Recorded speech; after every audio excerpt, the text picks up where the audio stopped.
I was originally studying northern Iraq because I was interested in making a more traditional film about the aid workers that are there trying to help. Erbil, if you know, is a city in northern Iraq that is this incredibly safe, relatively safe city that was for the last 2 years just about 50 miles away from the front lines with ISIS. One of the places that really stood out was this call center.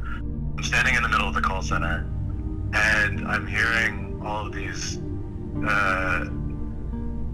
calls come in, and looking at the faces of the operators that are receiving these calls. And when you're standing there, you get this incredible, overwhelming sense of chaos and disorder and violence and suffering that is really hard to capture because it's also in this incredibly mundane space.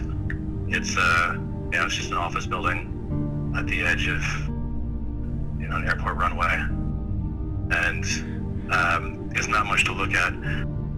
But yet when you stand there, the feeling is incredibly powerful. And I made a more traditional short piece about it that was one attempt to come to grips with it.